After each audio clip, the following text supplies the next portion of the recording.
안녕하세요. 사연에 빠지다의 DJ 민영입니다. 오늘도 두 가지 사연 준비되어 있으니 끝까지 재미있게 들어주시고요. 구독과 좋아요 버튼도 눌러주세요.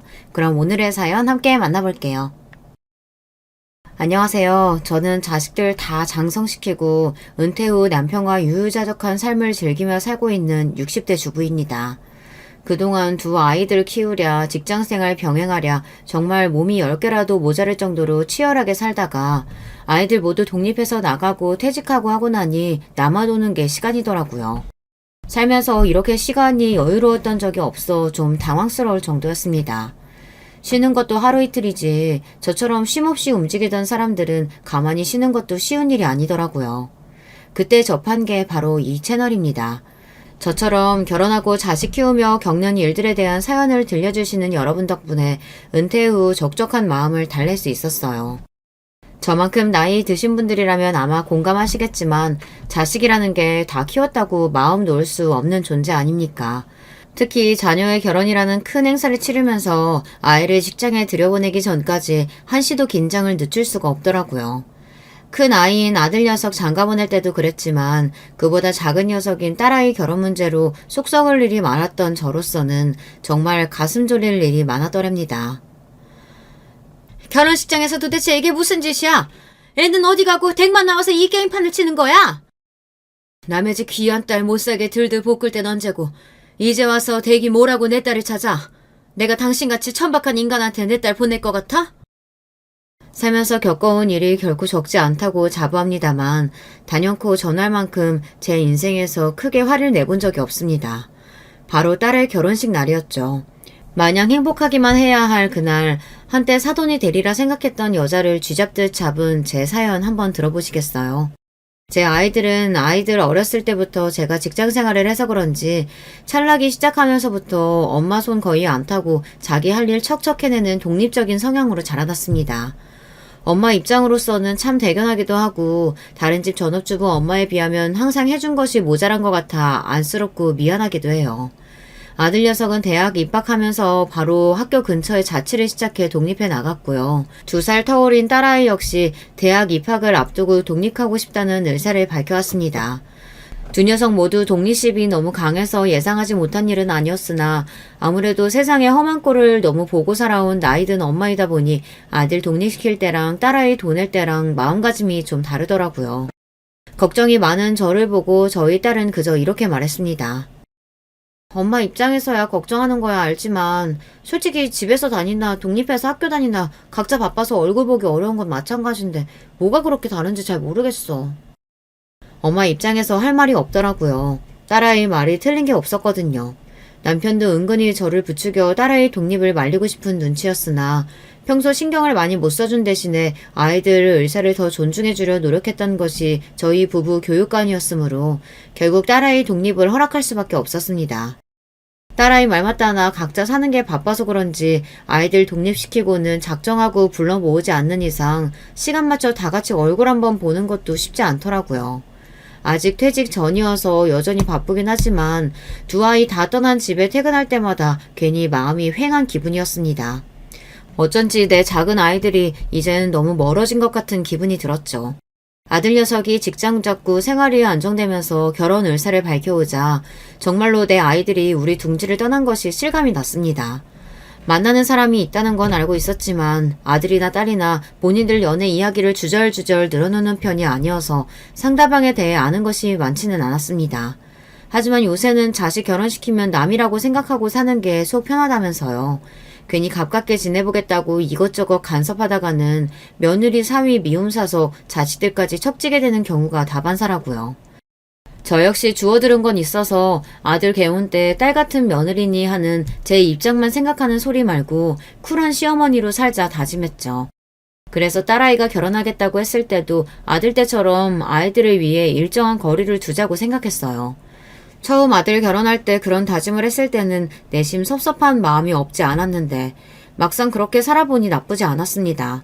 최대한 담백한 고부 관계를 유지하려고 노력했더니 오히려 그게 며느리 경계심을 풀게 하는 데 도움이 되었던 모양인지 고맙게도 먼저 살갑게 다가와주는 며느리 덕에 결혼 전보다도 아들 얼굴을 더 자주 볼 수 있게 되었죠.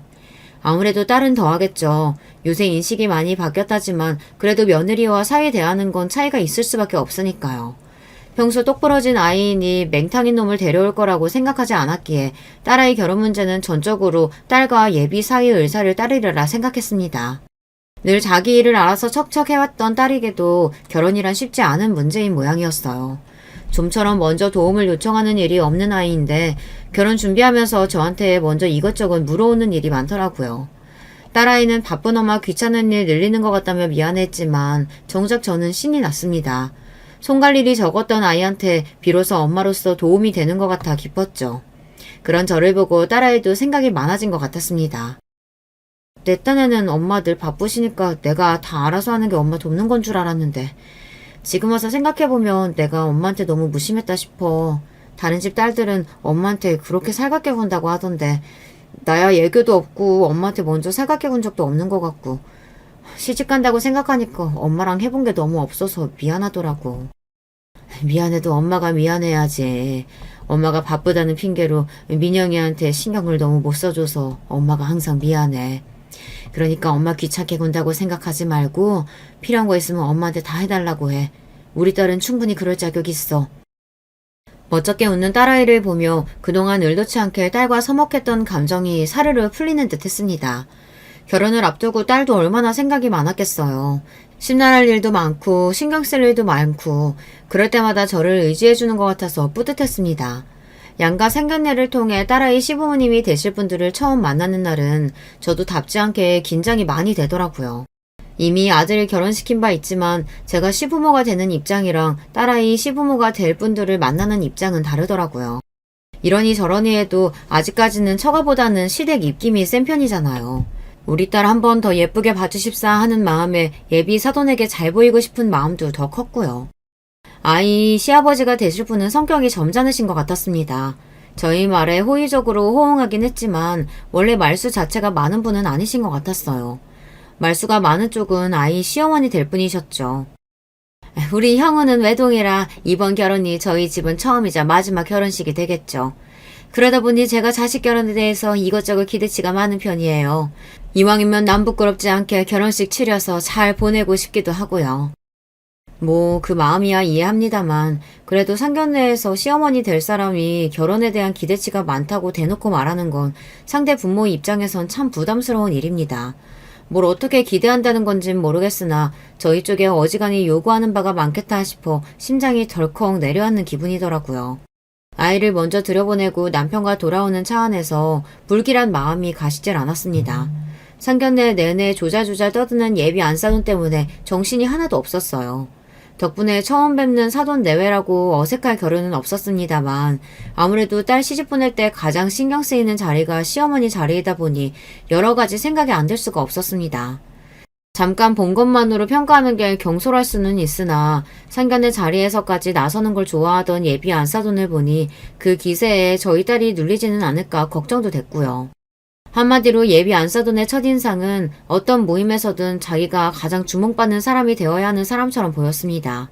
그날의 주인공인 딸과 예비 사이에 대한 말보다 처음 보던 예비 안사돈의 신변잡기에 대해 귀가 따갑도록 듣고 나오다 보니 자연스레 그런 생각이 들더라고요. 여보, 안사돈 되실 분 말이야. 하나뿐인 아들 개운이라고 어지간히 기대하시는 게 많은 것 같던데 괜찮을까? 우리 다 아들 장가 보내봤지만 보통 신랑 쪽에서 결혼식 가지고 그런 경우는 드물잖아. 시어머니 자리는 되도록 무난한 사람이 좋은데 너무 별난 거 아닌가 싶기도 하고. 사람 한 번 보고 알 수가 있나. 차차 두고 보면 알게 되겠지. 평소 언사에 신중한 남편 입에서 저 정도 발언이면 남편 역시 저와 생각이 크게 다르지 않다는 거였습니다. 어찌되었든 첫인상이 그리 좋지 않다는 건 인정한 거나 다름없으니까요. 부디 짤자식 시집 보내는 부모의 괜한 기우이길 바랬죠. 상견례 치르고 얼마 지나지 않은 주말 오랜만에 딸아이가 본가에 들렸습니다. 결혼 준비하느라 생각할 것들이 많아 그런지 며칠 새 수척해진 모습에 마음이 안 좋았어요. 이것저것 음식을 앞에 밀어줘도 좀처럼 잘 먹지 못하던 딸이 입을 열었습니다. 엄마, 오빠 결혼할 때 새언니가 예단을 해왔었나? 예단이라고까지 하기는 좀 과하고 그래도 엄마 아빠랑 너 결혼식에 참석할 때 옷에 입으라고 봉투는 보냈지. 너희 오빠 결혼할 때 엄마 아빠한테 거의 손 안 벌리고 둘이서 신혼집이면 혼수면 한다고 하길래 우리도 우리한테 따로 돈 쓸 거 없다고 얘기했는데 그래도 그냥 넘어가긴 그랬는지 네 새언니가 준비를 했더라고. 그럼 통상적으로 얼마나 준비하는 게 맞아? 왜 안 사돈이 예단 해오라고 하시던? 솔직히 제 입장에선 저쪽 집안에서 예단을 요구할 거라고 생각을 못했습니다. 예비 사위와 딸이 신혼집을 거의 반반 부담하기로 했거든요. 안에 들어갈 가전도 나눠서 부담하기로 한 걸로 알고 있고요. 보통 예단 요구하는 건 신랑 측에서 신혼집을 해오거나 하다못해 전세금이라도 책임지는 경우에 하지 않나요? 사실상 딸아이의 결혼은 반반 결혼이라고 해도 과언이 아니었습니다.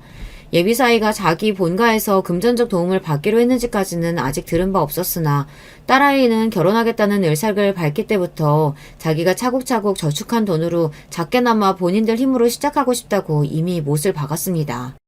그런 경우에는 보통 양가 집안 모두 그 이상의 부담을 주지 않으려고 예단을 비롯한 다른 것들은 생략하는 경우가 많죠. 저 또한 당연히 그렇게 생각하고 있었고요. 그건 딸아이도 역시 마찬가지였는지 제 예비 시모의 요구에 혼란스러운 기색이 역력했습니다. 옛날이야 이불이며 살림살이 직접 마련하는 게 예단이었다지만 요새는 그렇게 하는 사람은 드물고 거의 돈봉투라고 봐야지. 엄마도 오빠 결혼 때 딱히 예단비 받지는 않아서 자세히는 몰라도 엄마 친구들 얘기 들어보니까 보통 신랑 쪽에서 집해오면 그 10분의 1선에서 예단비 받는 게 일반적이라고 하긴 하더라. 왜? 안사돈께서 따로 요구하신 예단 목록이 있어? 차라리 대놓고 그런 거라도 주시면 내가 감이라도 좀 잡겠는데 딱히 그런 건 없더라고. 그래도 우리 집안 개혼인데 집안 어르신들한테 기본적인 대접은 해야 하지 않겠느냐고 말씀만 하셔서 그게 어느 정도 수준인지 모르겠어서 난감하네. 그러게 그건 요구하는 쪽에서 어느 정도 선을 얘기해 주는 게 편한데 그런데 그런 거 일일이 말하는 건 민망스럽게 생각하시는 분들도 많긴 하거든. 엄마랑 생각을 좀 해보자. 반반 결혼시키는 판에 예단 요구받았다는 딸의 말에 솔직히 심기가 편치는 않았습니다만 저쪽에서 대놓고 요구한다는데 안 하기도 참 그랬어요. 괜히 시작부터 귀한 딸 밉보이게 하고 싶진 않았으니 저희가 할 수 있는 한에서 최선을 다해서 준비해주자고 생각했습니다. 그리고 얼마 지나지 않아 딸아이가 제 예비 신랑과 웨딩드레스를 보러 가기로 했습니다. 딸애가 웨딩드레스 입은 모습이 얼마나 예쁠까 기대가 되었어요. 그러나 웨딩샵에 두 사람을 따라갈 생각은 하지 않았습니다. 처음 웨딩드레스 입은 모습을 확인하는 건 아무래도 단둘이 있는 게 좋잖아요. 저희 딸 성격이 그런 로망 챙길 만한 성격은 아니었으나 그래도 평생에 한 번 하는 결혼인데 남들 하는 로망은 다 이뤄봤으면 했습니다. 그리고 그런 자리에 부모가 따라가는 것도 좀 주책 맞죠. 여러 번 입어보고 결정하기 어려워 조언을 구하면 또 몰라도 그런 자리에는 나이든 부모보다는 친구들과 함께 가는 게 일반적이기도 하고요. 그래서 그날 일을 하면서도 딸아이가 얼른 인증샷을 보내주기만을 기다렸습니다. 그런데 분명 웨딩샵에서 피팅을 해본 다음 사진을 보내주겠다며 호언장담을 했던 딸인데 그날 퇴근할 때가 다 되도록 딸아이에게서 연락이 없었습니다. 혹시 드레스 고르다가 둘이 싸우기라도 했나 싶어 슬슬 걱정이 되던 차에 딸한테서 전화가 왔습니다. 딸, 왜 이렇게 연락이 없었어? 드레스는 잘 입어봤어? 엄마, 나 지금 집에 가도 돼? 딸아이 목소리가 착 가라앉아 있었습니다. 좀처럼 감정 기복이 심하지 않은 아이로서는 흔치 않은 일이었어요. 무슨 일이 있긴 있었구나 싶어 얼른 집으로 오라고 했죠. 오늘 드레스 피팅하는데 어머님이 오셨어. 이게 무슨 소린가 싶었습니다. 그러니까 저희 딸한테 이런 방구도 없이 제 신랑이랑 처음 드레스 보러 간 자리에 예비 안사돈이 나왔다는 거였습니다. 그 자리에 저라도 같이 있었으면 또 몰라. 딸아이 입장에서 얼마나 당혹스러운 일이었겠어요. 이런 경우는 듣도 보도도 못했어요. 황당해서 저도 모르게 목소리가 높아졌습니다. 안사돈이 왜 오셨대? 김서방은 뭐라는데? 집에서 나오는데 어머님이 자기도 웨딩드레스 구경하고 싶다고 하시더라면서 모셔왔다는 거야. 나한테 한마디 상의도 없이. 분통을 터뜨리는 딸아이를 보며 저 역시 가슴이 답답해졌습니다. 아무리 남자들 생각이 여자들하고는 다르다지만 그 정도 눈치 없는 예비사위 역시 못마땅하게 느껴졌죠. 아니 그 자리에 자기 엄마만 떡하니 모셔오면 딸 입장에서는 시어머니 품평당하는 기분이 당연히 들지 않겠어요. 결혼을 앞둔 두 사람의 로맨틱한 순간을 그렇게 배려 없이 망쳐버리니 생각 없는 예비사위 모자에게 화까지 나려고 하더라고요. 자기 집은 어릴 때부터 아주 가정적이었다는 말이 그저 가족들 사이가 좋다는 말인 줄만 알았는데 보면 볼수록 그 사람 마마보이인 것 같아. 쇼핑할 때도 그렇고 옷 골라주는 것도 어머님이 해주신다는 소리 들었을 때 우리 집은 그런 분위기가 아니니까 가족 간의 사이가 좋은 집이면 저러나 보다 하고 넘어갔는데 지금 생각해보면 자기 엄마 말이라면 그저 꿈뻑 죽는 것 같아. 저 사람 매번 저런 식으로 행동하면 그때마다 나 속 터져서 어떡해 엄마? 딸아이 성격에 저렇게 터뜨릴 정도면 그간 어지간히 쌓인 게 많았다는 소리였습니다. 세상 어느 여자가 마마보이를 신랑으로 맞이하고 싶겠습니까? 저 역시 걱정이 안 될 수가 없었죠. 생각해보니 전에 예단비에 관한 이야기가 나왔을 때도 그랬어요. 자기랑 거의 같은 돈 쓰면서 같이 집해오는데 예비 사이가 막으려면 얼마든지 미리 막을 수 있는 거 아니겠습니까? 애초에 저쪽에서 저희 쪽에 당당하게 예단비 요구할 입장은 아닌데 말이죠. 어쩐지 상견례에서 예비 안 싸던 첫인상을 보고 느꼈던 불길했던 예감이 하나 둘 들어맞는 것 같아 불안해졌습니다. 저까지 생각하는 그대로 말했다간 정말로 딸아이가 불안해할 것 같아 원래 결혼 준비하면서는 생각지도 못했던 이런저런 갈등이 생기기 마련이다.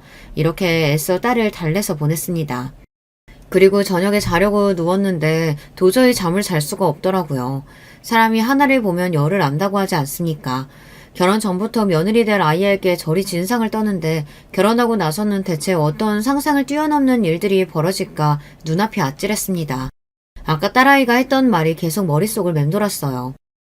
나 입고 나온 드레스 보고 계속 만지작거리시더니 자기도 이런 거 입어봤으면 소원이 없겠다면서 자꾸 그러시는데 솔직히 나보고 뭘 어쩌라는 건지 싶더라니까. 설마 진짜 자기도 웨딩드레스 입혀달라는 소리는 아니겠지? 설마 그 정도는 아니었을 거야. 그치? 도대체 철삭서니가 없어도 얼마나 없으면 예비 며느리 앞에서 그런 주책을 다 떤답니까? 듣는 저도 낯이 화끈해지는데 저런 짓을 아무렇지도 않게 하는 예비 시모를 딸아이가 과연 감당할 수 있을까 싶어 한숨만 깊어졌습니다. 잠은 안 자고 연거푸 한숨만 쉬는 저를 보더니 결국 남편이 불을 켜고 일어나 앉았습니다. 답답한 마음에 그날 있었던 일을 말하니 당연히 남편 표정도 좋지 못했죠. 사실 예비 안싸동 같은 성격이 제 남편이 딱 질색하는 성격이거든요. 나서는 거 좋아하고 나이값 못하고 어른이 어른답지 못한 걸 거의 혐오한다고 해도 과언이 아닌 사람이니 당연히 예비 안싸돈이 마음에 찰 리가 없었습니다. 아마 딸아이 시부모 될 사람이 아니었다면 지인으로도 결코 둘 일이 없는 타입이었죠. 애들 일에 너무 간섭하는 것 같아 말을 아끼려고 했는데 이쯤 되면 김서방 불러서 언지를 좀 해야 할 것 같다. 어른이라고 참고 넘어가는 것도 정도가 있지. 자기만 귀한 아들 장가 보내는 거야? 왜 우리 딸이 결혼 준비하면서 이렇게 안 해도 될 마음고생까지 해야 돼? 제 말이 그 말이었어요. 괜히 우리 딸 책 잡힐까 싶어 어지간한 건 사돈댁에 맞춰주자 했는데 계속 저런 식으로 나오면 저희라고 마냥 삼아줄 이유는 없죠. 무슨 대단한 집안에 시집 보내는 것도 아닌데 시댁이랍시고 처음부터 너무 저자세로 나갔던 게 문제였나 싶기도 했습니다. 그렇게 가족 식사 자리 초대를 빙자한 예비 사위 성토대회가 열렸습니다. 저는 남편이나 그동안 참은 말들이 많았기에 그날은 할 말은 해야겠다 싶었어요. 웨딩드레스 피팅하는 자리에 안사돈께서 오셨다지? 사실 그게 흔한 일은 아니라 우리 민영이도 참 놀랐을 거야. 그래도 그날 저희 엄마가 민영이 너무 예쁘다고 칭찬도 많이 해주셨어요. 그치 민영아? 제 딴에는 그래도 대놓고 말하기 좀 그래서 돌려서 말한 거였는데 눈치가 없는 건지 눈치 볼 생각이 없는 건지 엉뚱한 소리를 하는 예비사위를 보니 가슴이 답답했습니다. 정작 예비사위는 해맑게 웃고 있는데 그걸 보는 딸아이만 민망한지 얼굴이 빨개졌어요. 돌려 말해서 될 게 아니겠다 싶어 그냥 돌직구로 말했습니다. 사실 신부 입장에서는 결혼 앞두고 신경 써야 할 일이 참 많아. 자네가 어떻게 생각하는지 모르겠지만 안사돈께서 하시는 행동이 일반적이진 않으셔서 우리가 당황할 때가 참 많네. 대놓고 말하자 그제야 분위기를 읽은 모양인지 예비 사이가 겸연쩍어 하더군요. 거의 입에 떠 먹여줘야 알아먹는 걸 보니 앞으로 결혼해서 우리 딸 속이 말이 아니겠다 싶어 머리가 지끈거렸습니다. 얘기가 나온 김에 꼭 해야 할 말도 있었어요. 그리고 예단비 말인데 솔직히 우리 입장에서는 생각을 못해서 어떻게 준비해야 할지 난감하네. 안사돈께서 요구하신 거라고 하니 어느 정도 수준으로 원하시는지라도 언지를 좀 주시면 좋을 것 같은데. 말 그대로 현금 봉투를 원하시는 건지 현물을 원하시는 건지도 알아야 준비를 하지. 이제 식 석 달도 안 남았는데. 제 말에 딸아이의 표정이 급격히 어두워졌습니다. 이젠 또 무슨 일인지 겁이 나서 물을 엄두도 나질 않았어요. 딸아이가 떨떠름한 표정으로 말했습니다. 엄마, 며칠 전에 어머님 명품백 해드렸어. 이건 처음 듣는 소리였어요. 딸아이가 웨딩샵 일로 한껏 쏟아내고 간지 며칠 되지도 않았는데 그새 또 사건이 터진 모양이었습니다. 아니, 언제? 며칠 전에 혼수 가전 보러 갔는데 어머님도 나오셨더라고. 말하는 걸 보니 이번에도 미리 얘기 안 하고 예비사위가 제 엄마를 달고 나온 모양이었습니다. 이쯤 되니 예비사위도 일부러 저러는 건가 싶을 지경이었어요. 그러니까 아들 며느리 혼수 준비한다는데 백화점까지 쫄래쫄래 쫓아와서는 그 자리에서 명품백까지 받아 챙겼다는 거잖아요. 뭐 그렇게 대단하게 내세울 거 있는 아들이라고 아들 팔아 한미천 잡기라도 할 심산이랍니까? 저도 모르게 소리쳤습니다. 그런데도 또 예단비를 요구하신다고? 제가 대놓고 말하니 예비사위가 민망해 하더라고요. 제 어미가 내 딸한테 명품백 받아 챙길 때도 저렇게 민망해했을까 싶어 기가 막혔습니다. 예비사위가 저희 내외의 눈치를 보며 주절주절 변명을 늘어놓았어요. 저희 엄마가 저희 집은 자식이라곤 저 하나뿐이니까 한번 하는 거 제대로 갖춰서 해야 한다고, 안 그러면 집안 어른들한테 두고두고 욕먹는다고 하셔서요. 금액이 부담되시는 거면 저도 몰래 보탤게요. 너무 노여워 마시고 너그러이 이해해 주세요. 말끝마다 저희 엄마 아주 마마보이가 따로 없었습니다. 본인이 결혼 당사자 아닙니까? 자기는 자아가 없답니까? 이건 효자가 아니라 자기 어머니한테서 정서적으로 독립을 못한 것 같았습니다. 그리고 저희가 돈 한 푼 아쉬워 이런답니까? 애초에 서로 꿀릴 것 없이 동등한 입장에서 비슷한 금액 부담하며 하는 결혼에 요구하는 게 과하다는 게 문제인 거 아니에요. 제 어머니 잘못이 뭔지조차 제대로 이해하지 못하면서 저희 부부 자존심까지 긁는 발언을 했다는 건 생각하지도 못하는 것 같았습니다. 저 못 믿어온 인사에게 정말 저희 딸을 보내도 되는 건지 심히 걱정이 되었습니다. 연애할 때는 저 정도는 아니었는데 결혼 준비하니까 사사건건 자기 엄마가 어쨌다 저쨌다. 나도 당황했어. 예비사위를 먼저 보내고 급격히 어두워진 저희 부부 낯빛을 보고 딸아이가 눈치를 보며 기어들어가는 목소리로 말했습니다. 자기도 민망했겠죠. 저희 보기도 창피했을 거고요. 하고 싶은 말이야 굽이굽이 펼치면 해남 땅끝마을까지도 가겠으나 가장 속상할 게 딸아이였으니 쉽게 입을 떼기도 어렵더군요. 부디 자기 어머니 말 듣는 만큼 결혼해서 자기 아내 말도 잘 듣기를 바랬죠. 그러는 와중에 시간은 속절없이 흘러갔습니다. 벌써 결혼식이 한 달 앞으로 성큼 다가왔습니다. 그런데 이상한 점이 있었어요. 너희 시어머니 아직도 예단비 받는 날 미루시겠다니? 좀 천천히 하시자 하네. 아니 이제 결혼도 한 달도 안 남았는데 왜? 애초에 예단비 요구는 그쪽이 먼저 해놓고서는. 예비 안사돈이 예단비 받는 날을 차일피일 미루고 있었습니다. 보통 예단비 보내는 기간은 통상적으로 2달에서 늦어도 한 달 전까지는 보낸다고 들었거든요. 예단비라는 게 시댁 어른들 결혼식 때 입을 옷이며 한복 같은 걸 준비해야 하니 통상적으로 그 정도 시간 여유는 두는 게 맞다고 알고 있어요. 그런데도 예비 안사돈 쪽에서 날짜 조정을 좀 하자며 예단비 드리는 날을 미루고 있다는 거예요. 애초에 예단비 준비하는 일로도 속 썩이더니 이제 그거 전달하는 일까지도 속을 썩이나 싶어 가뜩이나 마음이 차지 않았던 예비 안사돈이 더욱 못마땅하게 느껴졌습니다. 혹시 그동안 따로 언질하신 건 없으셨어? 아무 이유 없이 저러는 건 아닐 거 아냐. 뭐 그 속을 내가 어찌 알겠어. 거의 돛 닦는 보살처럼 말하는 딸아이였습니다. 결혼 준비라는 게 누구에게나 녹록하지는 않은 일입니다만 유난히 결혼 준비를 힘들어하는 딸아이를 보니 저 모르는 데서 다른 마음고생을 하고 있는 건 아닌가 의심스러웠어요. 예비사위나 예비 안사돈 하는 꼴을 보면 충분히 가능성 있는 이야기였습니다. 하지만 한두 번도 아니고 저희 앞에서 면이 서지 않을 만한 일을 몇 번 겪다 보니 그나마 열렸던 딸아이 마음도 많이 다친 것 같았습니다. 민영아, 무슨 일 있으면 다른 생각할 거 없이 그냥 엄마한테 말하면 돼. 엄마한테 못할 말이 어딨어. 무슨 말을 해도 괜찮으니까 혼자 끙끙 앓지 말고 꼭 엄마한테 말해. 알았지? 대답은 않고 고개만 주걱거리는 딸아이를 보는 저 역시 근심이 가득했으나 그럼에도 결혼을 강행하는 딸아이를 믿어주는 것 외에 별다르게 할 수 있는 일이 없었습니다. 그렇게 결혼식을 겨우 보름 남겨두고서야 예비 사돈댁에 예단비를 보냈습니다. 기성복이면 모를까 하는 얘기를 들어보니 맞춤옷을 주문할 모양이던데 시간이 빠듯했습니다. 아무리 예단비 보내는 게 양가 협의어야 하는 일이라 시댁에서 원하는 예단 받는 시기를 맞춰준다곤 하지만 별의별 걸로 다 줄다리기를 한다 싶어 피곤했어요. 뭐 그 속내를 아주 모를 것 같진 않았습니다. 기한 최대한 줄 테니 그동안 싹싹 긁어 모아서 예단비 최대한 많이 해와라. 뭐 그런 거 아니겠습니까? 하지만 오는 게 있어야 가는 것도 있는 거 아니겠어요? 저희 딸도 신혼집에 보태느라 여유 자금이 거의 남아있지 않았기 때문에 예단비는 우리가 준비해주마 했습니다. 정작 저희가 사돈 쪽에서 따로 받은 건 없었지만요. 저희가 준비한 예단비는 1,000,000원이었습니다. 그 정도면 사위 내외 결혼식 양복과 한복 새로 맞추고도 가까운 친척들 옷 한 벌씩 해드리는데 부족하지 않으리라 생각했어요. 그런데 예단비를 보내놓고도 잘 받았던 안부 인사 전화 한 통이 안 오더라고요. 속으로 괘씸했지만 이제 정말 결혼식이 며칠 남지 않았기에 긁어부스럼 만들지 않으려고 성질을 누르고 또 눌렀습니다. 그렇게 드디어 결혼식이 바로 하루 전으로 다가왔어요. 우리 딸이 내일이면 정말로 결혼을 하는구나 하는 생각에 종일 마음이 싱숭생숭하더라고요. 딸아이와 함께 마지막으로 같이 피부관리와 마사지를 받기로 약속이 되어 기다리고 있는데 아이가 좀 늦더라고요. 어디까지 왔나 전화를 걸었더니 받지 않길래 운전 중이가 있습니다. 그러고 한 10분쯤 지났을까 딸아이한테서 전화가 왔습니다. 그래, 어디쯤 왔어? 엄마... 딸아이 목소리에 울음기가 잔뜩 서려 있었어요. 또 무슨 일인가 싶어 심장이 덜컥 내려앉았습니다. 민영아, 왜 그래? 무슨 일이야?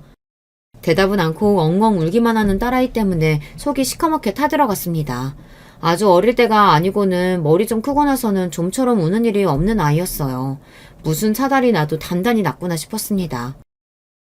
어머님이 예단비 적다면서 날 때렸어. 순식간에 피가 거꾸로 솟는 것 같았습니다. 그 미친 여편네가 기어이 내 딸을 건드렸다고 생각하니 당장에 요절을 내버리고 싶었습니다. 하지만 아이가 어지간히 놀란 모양인지 호흡까지 불안정하게 들렸습니다. 너 지금 어디야? 엄마가 갈게, 응? 그렇게 마사지샵 예약을 취소하고 딸이 있는 곳으로 달려갔어요. 딸아이 얼굴을 확인하고는 놀라 자빠질 뻔했습니다. 내일이면 세상에서 가장 어여쁜 신부가 되어 있어야 할 소중한 제 딸아이 얼굴은 맞은 쪽만 쳐다보면 누구인지 알아보기도 힘들 정도로 한쪽 뺨이 시뻘겋게 퉁퉁 부어 있었어요. 벌렁대는 심장을 겨우 진정시키고 달려가 딸아이를 꼭 안아주었습니다. 엄마. 어린아이처럼 엉엉 우는 딸아이를 품에 보듬고 감히 내 딸을 건드린 그 미친 여자를 절대 가만두지 않으리라 이를 부득부득 갈았습니다. 결혼 준비하는 내내 내 딸 마음고생을 그리 시키더니 감히 손찌검까지 해요. 이 옆에 애가 살기를 포기한 모양이다 생각했어요. 감히 누구에게 손을 댑니까? 뭐 예단비가 적어? 제 아들놈 뭐 내세울 거 있다고 신혼집 하나 제대로 못 해와서 내 딸 쌈짓돈까지 다 끌어다 쓴 주제에 어딜 선박하게 돈 타령하면서 남의 집 귀한 딸을 이렇게 함부로 대합니까? 한참을 끌어안고 토닥거려도 좀처럼 딸아이 눈물이 멈추질 않았어요. 그동안 얼마나 쌓인 게 많았으면 그렇게 눈물 없는 아이가 온몸에 물이 다 빠져나올 것처럼 우는 건지. 내 아이가 가여워 저도 눈물이 났습니다. 그렇게 한참 시간이 더 흐르고 결국 아이가 진정했어요. 그러고는 그날 사건의 전말에 대해 말해주기 시작했습니다. 사실 나 웨딩드레스 보러 간 날부터 내 드레스 탐내시더니 나 만날 때마다 본인 한복 골라달라고 하시면서 사진을 찍어 보내주시는데 난 세상에 그렇게 생긴 한복이 있는 줄도 몰랐어. 딸이 얘기한 한복은 말이 한복이지 한복인지 드레스인지 짬뽕이 되어서 국적도 알 수 없는 소위 선녀 한복이라 불리는 의상이었습니다. 순간 예전에 이른 나이에 자식 시집 보낸 친구가 열을 올리며 했던 이야기가 떠올랐죠. 내가 진짜 세상 남사스러워서 시험이라는 옆에 애가 옷도 어디서 그렇게 요란하고 천박한 걸 구해야 하는지 글쎄 그 여자가 신부인 우리 딸보다 더 튀더라니까. 아들 가진 유세 떤다고 며느리 질투하는 시애미들도 있단 소리 들었어도 그게 내 딸 시어미일 거라고는 상상이나 했겠니 내가? 친한 친구 딸 결혼식이었으니 저도 참석을 했었거든요. 친구 말 맞다나 계량양복 드레스처럼 생긴 요상한 옷을 입고 하객을 맞이하는 신랑 측 어머니를 처음 보고 저도 속으로 뜨악했던 기억이 납니다. 그러니까 우리의 예비 시모가 예단비로 구입하려고 했다는 한복이 바로 그런 한복이었다는 겁니다. 아니, 누구 망신을 시키려고 작정을 했나. 결혼식의 꽃은 누가 뭐래도 신부 아닙니까? 인생에 단 하루 있는 결혼식의 주인공인 신부보다 본인이 더 주목받고 싶어서 근본 없는 옷을 사겠다고 예단빔이 뭐니 하면서 사람을 이 지경으로 만들었다는 겁니까? 세상에 뭐 그런 인간이 다 있나요? 푼스떼기도 그런 푼스떼기가 없다. 한참 어린 예비 며느리 앞에 두고 경쟁이라도 하겠다는 거야? 그깟 거 뭐 얼마나 한다고 1,000만 원씩이나 보낸 예단비가 적다고 내 딸을 감히 이 꼴로 만들어? 분개해서 흥분을 감추지 못하는 저를 보며 딸아이가 대답했습니다. 그거 비싸. 그러더니 제 휴대폰을 켜서 사진첩을 저한테 보여주더라고요. 세상에나 딸아이 사진첩에는 온갖 형형색색의 요란한 한복 드레스를 입고 입이 귀에 걸린 예비 안 사돈 사진이 그득했습니다.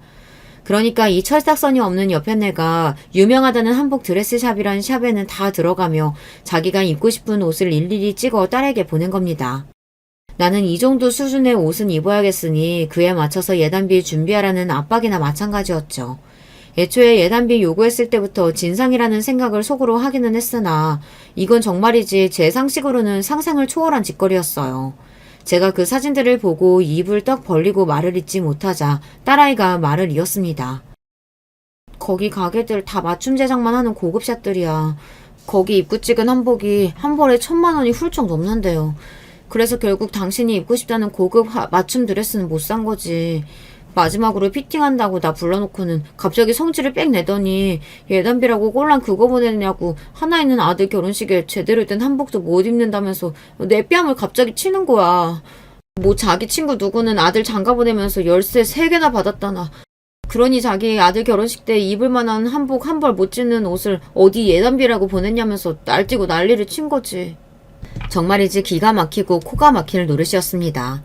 제까짓게 아들 장가 보낸다고 열쇠 3개의 소리 할 만큼 대단한 아들놈 낳아놓은 줄 아는 모양이었어요. 아들 팔아 아주 공주님 행사라도 할 작정이었나 보죠. 우리 집안과 우리 귀한 딸을 얼마나 우습게 왔으면 이따위 짓을 합니까? 감히 누구한테 손을 대요. 이 꼴을 보고도 그 망할 집구석에 내 아이 보낼 생각은 쌀 한 톨만큼도 없었습니다. 당장의 파혼이었죠. 김서방은 제 어미가 너한테 이따위 짓까지 했다는 거 알아 몰라. 그 인간 바로 옆에 있었어. 딸아이 눈에 배신감이 가득했습니다. 안 봐도 당시 상황이 짐작 갔어요. 또 제 엄마 앞에서 어쩔 줄 몰라 하며 내일 당장 결혼할 제 신부 얼굴이 저 지경이 될 때까지 잠자코 두고만 보고 있었겠죠. 등신도 그런 등신 새끼가 없었습니다. 하마터면 그런 모자란 놈한테 내 귀한 딸을 보낼 뻔했다고 생각하니 등찜기를 타고 식은땀이 흘러내렸어요. 그 와중에도 딸아이 휴대폰으로 괘씸한 예비사위놈 전화가 계속해서 왔습니다. 받아서 욕이라도 한 바가지 해주려다가 목소리도 듣기 싫어서 전화기를 빼서 꺼버렸습니다. 너 그 집구석에 시집 절대 못 보낸다. 내일 결혼식은 없었던 걸로 해. 제 말에 딸아이가 고개를 푹 숙이더군요. 그러더니 이내 결심했다는 듯 말했습니다. 나도 이런 대접 받아가며 그 사람들하고 가족될 생각 없어. 그리고 이런 일이 생겨도 아무짝에도 쓸모없는 너는 뭘 믿고 평생을 함께 하겠어. 결정을 내리기까지가 쉽지 않아 그렇지 한번 마음먹으면 번복하는 일이 없는 아이였습니다. 딸아이 역시 파혼할 의지가 굳건함을 확인하자 이제 엄마로서 제가 못할 일 같은 건 아무것도 없었어요. 일단은 아이 얼굴이 말이 아닌지라 급히 병원부터 데려갔어요. 귀한 내 새끼 크면서 단 한 번도 손찌검한 일이 없이 키웠는데 웬 미친 여자 때문에 봉변을 당했다고 생각하니 손이 벌벌 떨렸습니다. 내 새끼 건드려놓고 재년이라고 무사할 줄 아느냐. 가슴속에 칼을 갈고 또 갈았습니다. 남편에게 전화해 자초지정을 설명하자 남편 역시 화를 주체하지 못하고 그 여편네에게 저주를 퍼부었습니다. 당장 결혼식이 내일이었기에 얼른 연락을 돌리지 않으면 저희 식구도 없는 결혼식장에 영문도 모르고 저희 손님들이 오실 판이었어요. 이야기를 들은 남편 역시 주저없이 파혼에 동의했기에 빠르게 저희 지인들에게 연락을 돌려 내일 결혼이 취소되었음을 알렸습니다. 물론 모든 일은 그 망할 집구석과는 단 한마디의 상의도 없이 이루어졌죠. 그렇게 대망의 그날이 다가왔습니다. 딸아이는 아직 절대 안정이 필요했기에 저와 남편만 마치 전쟁터로 향하는 군인이라도 된 듯 비장한 걸음을 떼었습니다. 원래라면 제 딸이 입장했어야 할 결혼식장으로 들어섰어요. 어제 그 일 이후로 저희 가족 중 누구도 그 집 식구들 연락을 받지 않았기에 제 신부에게 연락도 닿지 않았으면서 턱시도에 메이크업까지 반질반질하게 꾸민 예비사위 놈이 헐레벌떡 저희 부부 앞으로 뛰어왔어요. 장모님, 장인어른, 왜 이렇게 연락이 안 되세요? 민영이는 바로 따라오나요? 왜 얼굴이 다 터졌는데 아직도 저희 딸이 여기 나타날 거라고 믿고 있는 그 멍청한 놈을 쏘아보았습니다. 왜? 네 어미한테 쥐어 터진 꼴 자랑이라도 하려고? 전혀 없이 차가운 제 말투에 놈이 흠칫했습니다.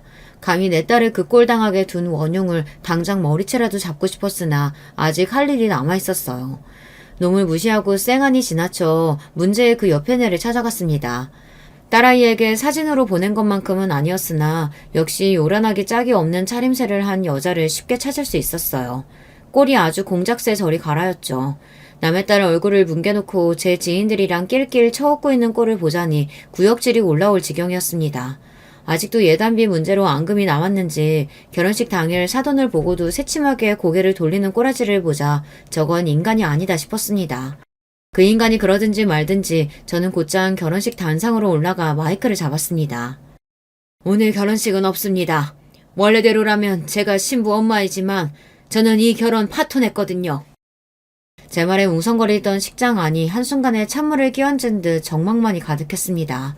그나마도 신부 측에는 아무도 안 남아있고 신랑 쪽만 자리가 차 있었죠. 당연한 일입니다. 저희 지인들에게는 이미 연락을 마쳤으니까요. 멀리서 얼굴이 사색이 돼 이쪽으로 쫓아오는 예비사위 놈과 그 옆에 내가 보였어요. 뛸 때마다 산티나는 옷감이 나풀대는 게 아주 볼만하더군요. 저는 지체하지 않고 미리 식장 측에 건넨 영상을 빔 프로젝터로 대문만하게 틀었습니다. 영상이 나오자 개미새끼 한 마리 없는 것처럼 침묵에 잠겼던 식장 안이 다시금 웅성대는 소리로 시끄러워지기 시작했어요. 그건 그 옆에 내가 제 딸에게 집요하게 보냈던 한복 드레스 착용 인증샷들을 엮어 만든 거였어요. 이건 얼마고 이건 얼마네 해가며 예단비를 요구하는 문자 메시지 캡처보는 덤이었죠. 순식간에 하객들 시선이 그 여자한테 꽂혔습니다. 수치심에 그 여자 얼굴이 시뻘겋게 달아오른 게 단상 앞에서도 보일 정도였어요. 하도 정신이 빠진 것처럼 굴길래 세상이 부끄러운 거라고는 모르는 인간인 줄 알았는데 공개적으로 망신을 주니 창피하며 어쩔 줄 몰라 하는 걸 보니 그런 건 아니었던 모양입니다. 영상 재생이 끝나자 마이크를 들고 제가 다시 말을 이었습니다. 파혼 사연은 신혼집이며 혼수 모두 반반으로 해놓고도 초호와 선녀 한복 씌워달라며 저희에게 예단비 요구하고 또 그 예단비가 적다면서 신부인 제 딸을 결혼식 전날 얼굴을 알아보지 못할 정도로 폭행한 저 예비 시애미 때문입니다. 자기 신부가 부당하게 얻어맞는 꼴을 보고도 곁에서 구경만 한 저 신랑이라는 놈 역시 마찬가지고요. 다들 어려운 발걸음 해주셨을 텐데 죄송하지만 그렇다고 귀한 딸 자식 저런 인간 이하의 것들한테 보낼 수야 없는 노릇 아니겠어요? 아무쪼록 이해해 주시길 바랍니다. 그러고는 단상에서 내려와 남편 곁에 섰습니다. 뭘 잘했다고 분한 얼굴로 그 여자가 제 쪽으로 쫓아왔어요. 뒤에서는 신랑 측 하객들이 그런 여자 꼴을 보며 혀를 끌끌 찼죠. 굳이 제가 뭘 더 안 해도 저 여자 못 데쳐먹은 성질머리가 널리 퍼져나갈 일이었습니다. 제게 달려드는 그 옆에 내를 제 남편이 사정없이 패대기 쳤습니다. 우리 귀한 딸 손찌검한 인간인데 그 정도면 양반이었죠. 저는 식장 바닥에 철퍼덕 엎어진 그 여자 면상에다 고소장을 집어 던졌습니다. 저희 딸 폭행에 대한 고소와 파혼에 대한 책임을 묻는 손해배상 청구서였어요. 감히 너 따위 천박한 년이 내 귀한 딸한테 손찌검을 해? 내가 마음 같아서는 이 자리에서 니년 사지를 찢어도 시원치 않아. 감히 우리 애 건드린 대가 똑똑히 치르게 될 테니까 구치소 신세 질 각오해. 고소장을 집어든 여자의 손이 벌벌 떨리더군요. 자기가 벌인 짓에 대한 당연한 대가인데 이 정도도 두려워할 거면서 어떻게 그렇게 인간 말종같이 굴어댔는지 이해가 안 될 지경이었습니다. 하지만 그것도 이제 남일이죠. 여기와 볼 일은 다 봤으니 미련 없이 남편과 함께 식장을 나섰습니다. 그런 저희 뒤를 한때 사이가 될 거라 생각했던 모자란 놈이 개새끼처럼 졸졸 따라왔습니다. 결혼식 당일에 파혼당해 혼비백산한 꼴이 된 놈이 주차장 바닥에 철썩 주저앉더니 저희한테 빌기 시작했어요. 장인어른 장모님, 제가 잘못했습니다. 저 민영이 없이 못 살아요. 제발 한 번만 용서해주세요. 저 파혼 못해요. 그 말에 순간 제 눈이 돌 뻔했습니다. 정신을 차렸을 때는 이미 제 손이 놈 얼굴을 있는 힘껏 철썩 내리친 다음이었죠. 아픈 거보다 놀라서 어안이 벙벙해진 놈 꼴을 보자 어제 내 딸도 이랬을까 싶어 다시금 가슴이 아파왔어요. 그러자 놈에 대한 분노가 더더욱 솟구쳤습니다. 너같이 모자란 놈 때문에 내 딸이 평생 한 번도 겪지 않아도 될 험한 꼴을 겪어왔는데 어디 네 놈이 파혼 한 해 만에 하고 있어? 너 같은 놈은 결혼할 자격 없어. 어디 남의 집 귀한 딸 인생 망치려고 너 같은 놈이 결혼을 해? 제 불효령에 파혼 못한다던 놈 기세가 그대로 꺾였습니다. 참 저렇게 패기라고는 없는 놈을 내 딸 곁에 세울 생각을 하다니 섬뜩할 지경이었어요. 남편 역시 놈에 대한 분노를 숨기지 않았습니다. 너 내 딸 앞에 두 번 다시 나타날 생각 마라. 감히 내 딸 주변에 맴돌았다가는 그때야말로 내가 네 놈 죽여버리고 말 테니까. 정말로 놈을 찢어 죽이고도 남을 정도의 형형한 눈빛이었습니다. 자식 인생 구제하는데 부모가 돼서 못할 일이 뭐가 있겠습니까? 저도 남편도 거짓 한 톨 없이 진실만을 말하고 있었습니다. 억울하면 네 놈도 어디 한번 고소해보렴. 네 놈 깽값 정도야 우리 딸 인생 구제했다 치고 적선해줄 의향이 있으니까. 엄한 여자들 인생 망칠 생각 말고 너는 네 정신 나간 어미하고나 살아. 그렇게 놈을 한껏 비웃어주고는 결혼식장을 빠져나갔습니다. 이걸로 그 망할 집구석과는 영원히 안녕이었어요. 함께한 시간이 길지는 않았었지만 저희 가족 모두에게 이보다 더한 악연은 없었습니다. 여전히 분한 마음이 아주 가시지는 않았습니다만 그래도 저런 것들과 결혼으로 엮이기 전에 벗어날 수 있었다는 것을 천운으로 여기자며 서로의 다친 마음을 다독여 주었습니다. 제목이 폭행죄였기 때문에 전 예비 안사도는 형사적인 처벌도 피할 수 없었습니다.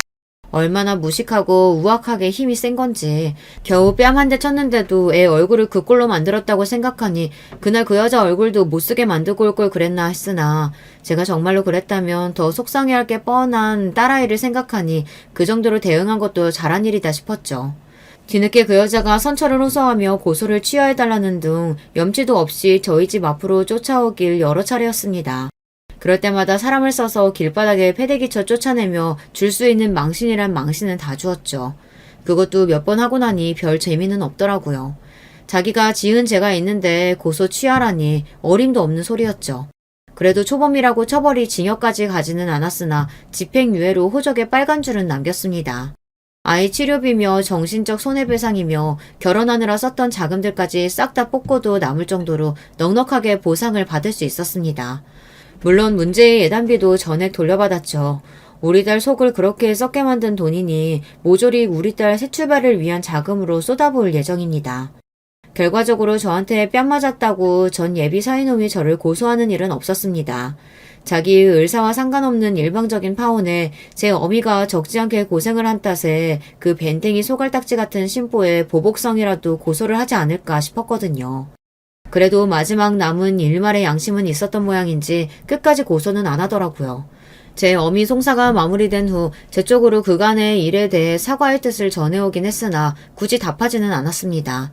딸아이는 진작 번호도 바꾸고 놈 번호를 차단했기 때문에 저에게 연락이 온 게 아닌가 싶어요.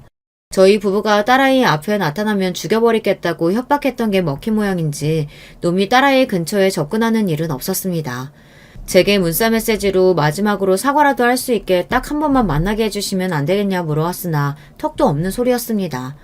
그렇게 놈의 존재도 서서히 저희 식구들에게서 잊혀갔죠.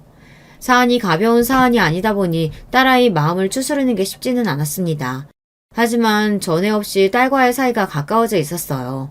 저희 부부가 본가에 딸아이를 데려와 지극정성으로 먹이고 마음을 쓴 효과가 있었던지 다시 당찬 원래의 우리 딸아이 모습으로 돌아왔습니다. 뭐 하나 좋은 기억 남기지 않았던 그 집구석 때문에 딱 하나 좋은 일이 생겼다면 딸아이와의 사이가 돈독해졌다는 거예요. 험한 일 함께 겪으며 서로 속마음을 터놓게 되니 마음의 거리도 좁혀진 셈이죠. 그렇게 요즘에는 딸아이와 함께 주말 데이트도 하고 집에서 딸아이 좋아하는 맛있는 음식도 함께 해먹으며 즐겁게 지내고 있어요. 지금만 같으면 굳이 시집 보낼 거 없이 평생 옆에 끼고 살기만 해도 행복할 것 같아요. 괘씸한 예비 시댁 때문에 딸아이 파혼시킨 제 사연은 이쯤에서 마무리할까 합니다. 비록 아예 겪지 않았으면 좋았을 일이지만 그 일로 인해 저도 저희 딸아이도 가족 간의 소중함을 다시금 깨닫게 되었으니 얻은 것이 아예 없다고만은 생각하지 않으려고 해요. 나머지 문제들은 시간이 해결해 주겠죠. 부디 여러분들은 이런 험한 일을 겪을 일 없이 순탄하게 자녀 결혼시키길 빌겠습니다. 긴 이야기 끝까지 함께 해주셔서 정말로 감사드립니다. 이렇게 만나 뵙게 되어 반갑습니다. 전 서울에 사는 30대 기혼 여성입니다.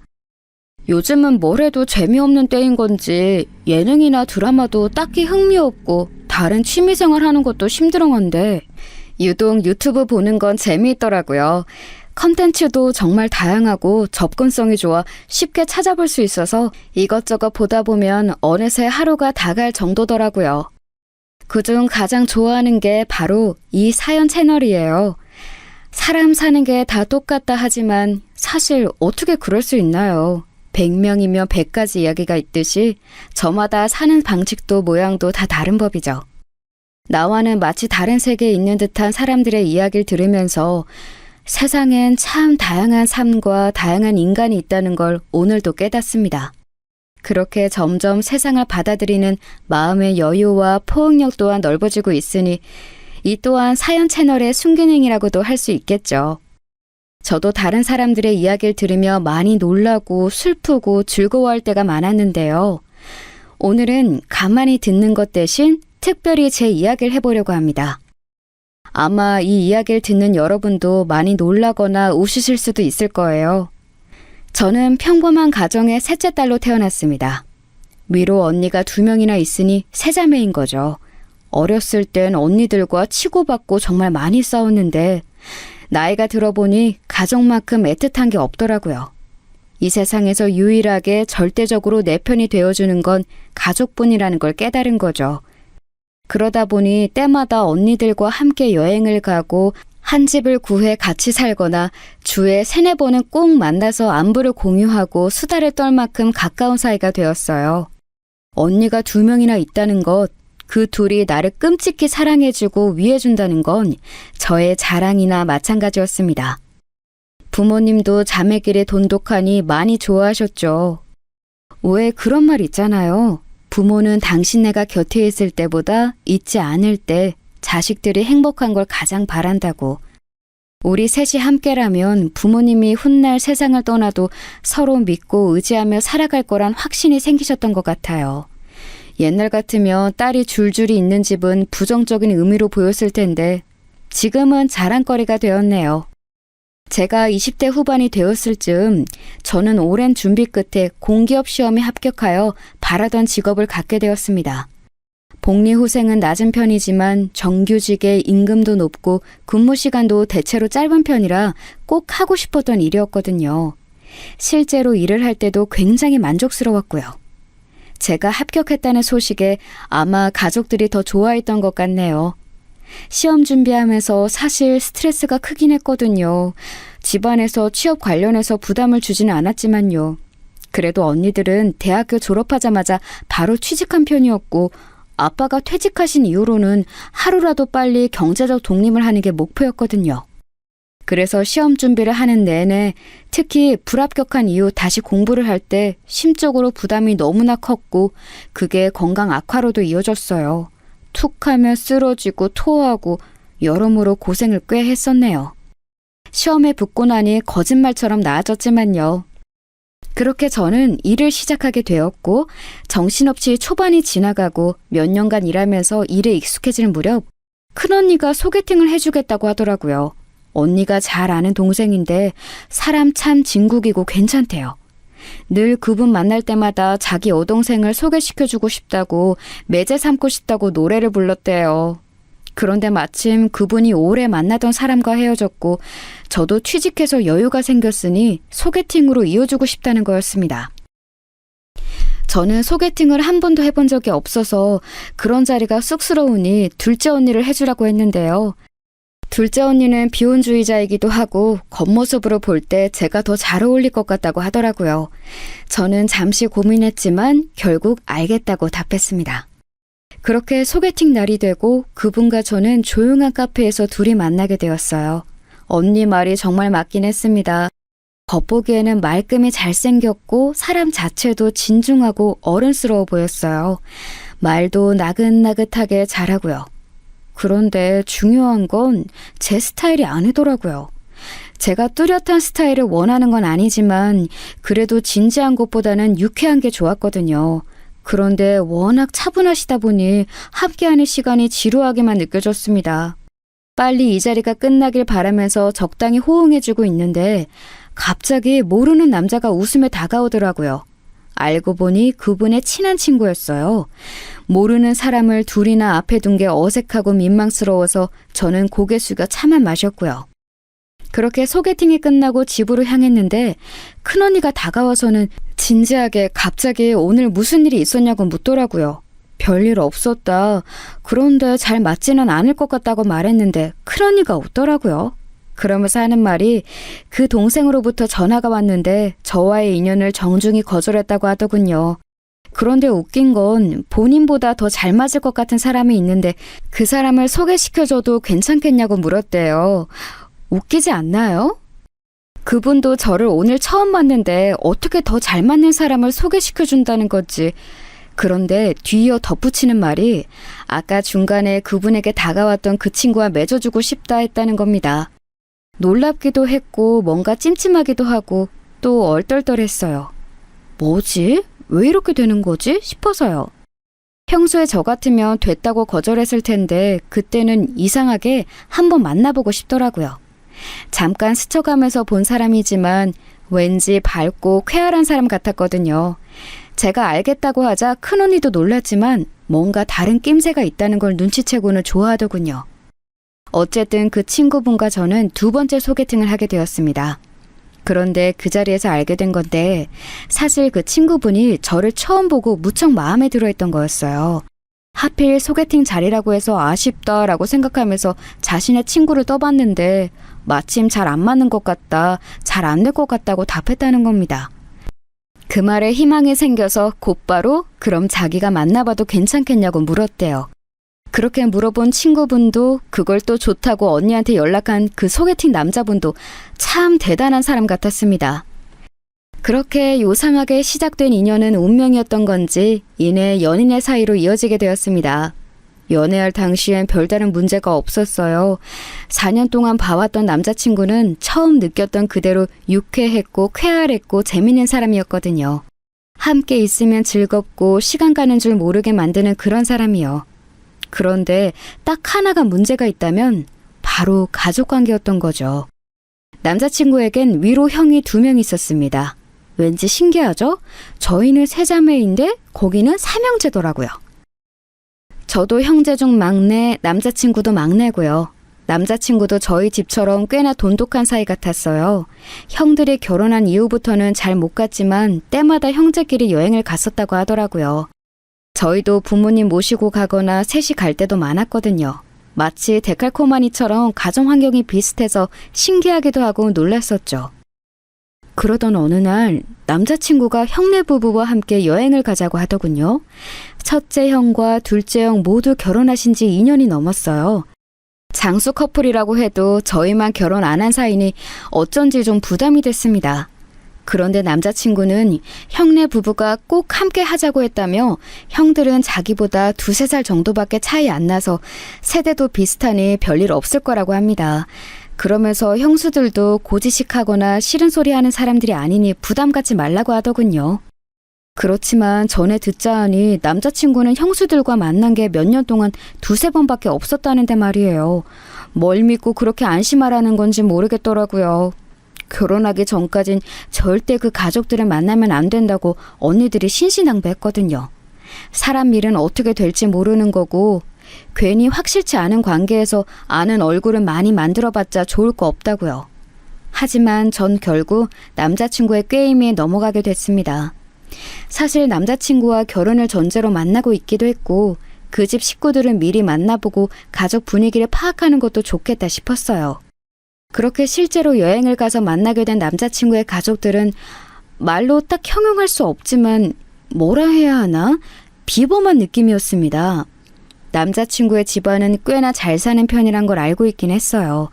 부모님도 형들도 전부 다 사업을 하고 있다고 했거든요. 다행히도 어려운 고비 없이 순탄하게 잘 해내고 있다고 했으니 그래도 사업적으로 성공을 한 상태겠죠. 그런데 유일하게 남자친구만 일반 회사원인 거죠. 그래서 알게 모르게 남자친구는 그 안에서 소외되는 분위기였고 남자친구도 그걸 알고 있다는 겁니다. 알지만 어쩔 수 없는 일이라 뭐라 할 수는 없다기에 그 말도 맞는 것 같아서 그냥 듣고만 있었죠. 그 이야기를 들으면서 좀 느껴지는 그런 기운이 있잖아요.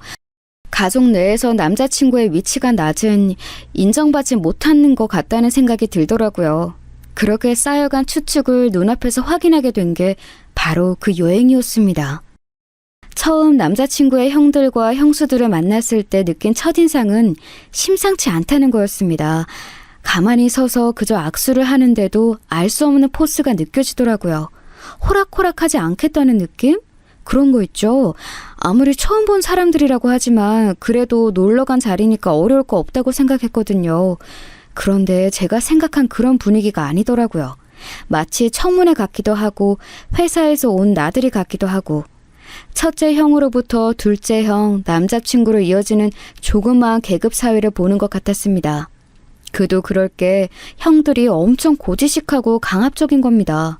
남자친구가 막내라는 이유로 말만 하면 어린 네가 뭘 알아? 네가 잘 몰라서 그러는데 라는 말을 기본적으로 깔고 가더라고요. 고작 2~3살 차이 나는데 말이에요. 그 모습을 보며 아, 이래서 날 데리고 오라는 형들이 하는 말을 거절하진 못했던 거구나 싶었습니다. 자매만 있는 것과는 분위기가 완전 딴판이더라고요.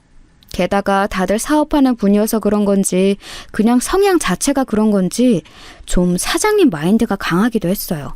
정말 손 하나 까딱 안 하면서 이거 해라 저거 해라 자꾸 시키는 겁니다. 펜션 잡고 야외 테이블에서 고기를 구워 먹는 거였는데 정말 저랑 남자친구가 장 보는 것부터 시작해서 상 차리고 고기 굽는 것까지 다 했습니다. 저는 오늘 처음 만나는 사람이었는데도 말이죠. 형수들은 둘이 딱 붙어 앉아서 야외에서 고기 굽는 건 잘 안 해봐서 모르겠다. 일하는 사람이 보통 해주는데 이런 데는 그런 거 없냐 같은 소리나 하고 있더라고요. 나중에 다 먹고 나서 치울 때도 다들 손 하나 깜짝 안 하고 앉아있기에 남자친구에게 눈치를 줬습니다. 끝까지 이럴 거냐고. 그제서야 남자친구도 더는 안 되겠는지 머쓱하게 웃으면서 저희가 설거지 할 테니 다 같이 그릇만이라도 옮겨달라 부탁하더라고요. 아, 누가 보면 우리 집 집들이라도 하는 줄 알았겠네요. 그날 정말 많은 이야기를 했는데 기억나는 게 별로 없네요. 제가 새로운 사람이어서 그런 건지 식구가 될 사람이라고 생각해서 그런 건지 잘은 모르겠지만 정말 길고 구체적으로 본인들의 이야기를 많이 했거든요. 그러다 보니 알 거 모를 거 다 듣게 됐죠. 대충 기억나는 건 그런 거였습니다. 남자친구의 큰형은 한 지역 내에서 다수의 고객을 잡고 있는 정수기 관련 사업을 하고 계시다고 했어요. 고객 유치도 꽤 많이 했고 이제는 한 달 동안 며칠만 일해도 큰 고정 수입이 들어올 정도라 하더라고요. 첫째 형수는 갤러리를 운영하고 있다고 했고요. 둘째 형은 형수와 함께 다이어트 보조제 사업을 하고 있다고 했습니다. 처음 알았는데 둘째 형수가 인플루언서 같은 거라고 하더라고요. 그 있잖아요. 연예인이나 방송일을 하는 사람은 아닌데 SNS나 인터넷에서 사람들이 관심을 가지고 따르는 유명 인사 같은 거요. 사람들이 많이 보는 본인 SNS에서 보조제 같은 건 팔면 하루에 몇백만 원 버는 건 우습다는 겁니다. 인터넷으로나 봤던 사람들이 실제로 이렇게 가까이 있다니 왠지 신기하더라고요. 그런데 어떻게 또 첫째 형수, 둘째 형수 두 분의 분위기가 비슷한 것 같았습니다. 듣자 하니 첫째 형수는 전형적으로 잘 사는 집안의 가방끈이 긴 사람이었고 둘째 형수는 저보다 1살 많았는데 익히 듣던 대치동 키즈였더라고요. 그거에 대한 자부심이 큰 편이었고요. 두 사람은 말수가 많지 않았지만 한마디를 할 때마다 우아함과 세련됨을 보여주려고 하는 것 같았습니다. 한마디로 좀 상대를 얕보면서 스스로 있어 보이는 느낌을 내려고 하는 것 같다 해야 할까요? 제가 일부러 부정적으로 말하려는 건 아니에요. 대화를 몇 마디만 해봐도 알 수 있는 사실이었거든요.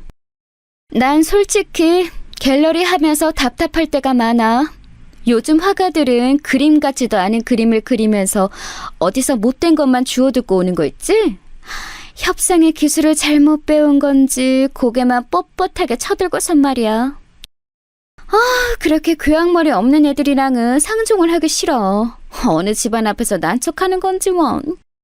형님, 그거 다 어디 지방 출신이거나 조그만 대학원 하나 나왔다고 유세 떠는 애들이에요.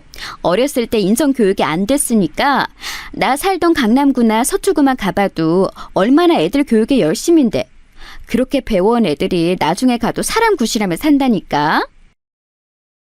걸핏하면 출신, 강남구, 부자, 지위, 꾸밈 이야기와 그놈의 돈 하는 이야기들이 정말로 전부 다 그런 이야기밖에 없더라고요. 저는 그런 거에 관심 없기도 하고 잘 몰라서 그냥 네네만 하고 있었어요.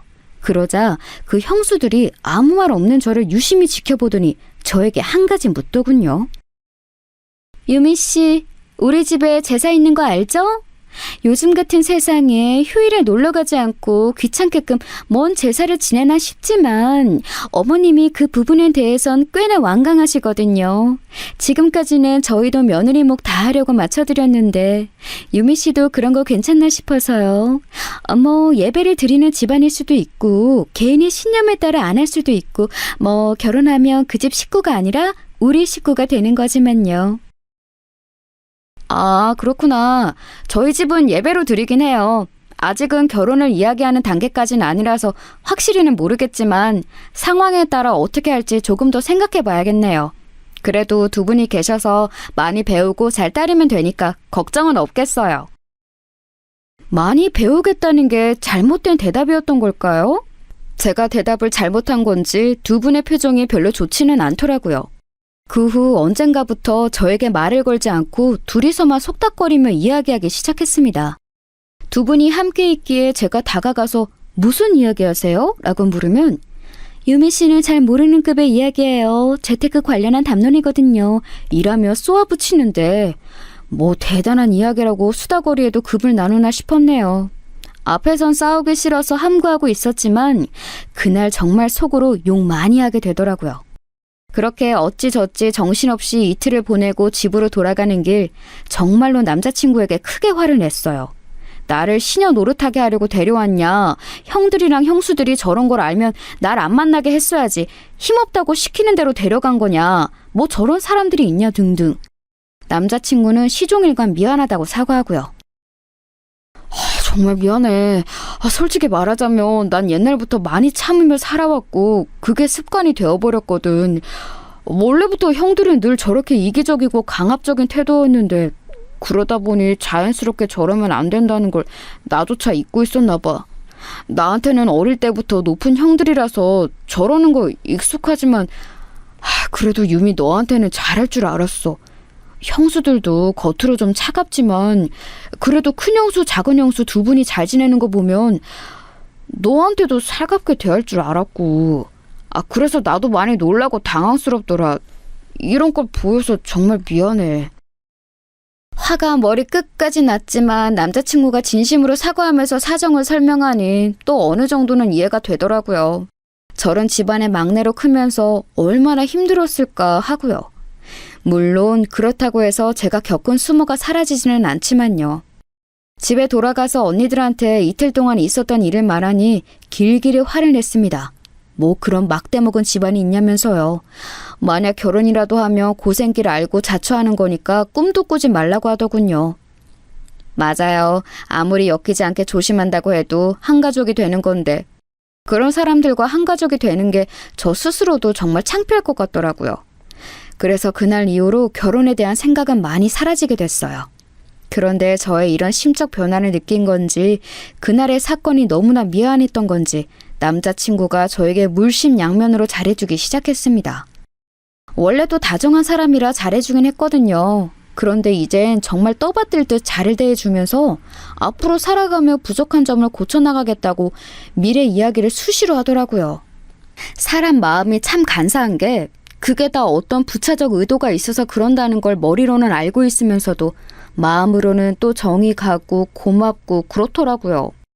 그렇게 만남을 지속하다 보니 과거의 일은 희미해지고 지워져서 다시 또 결혼에 대한 생각이 슬그머니 들더랍니다.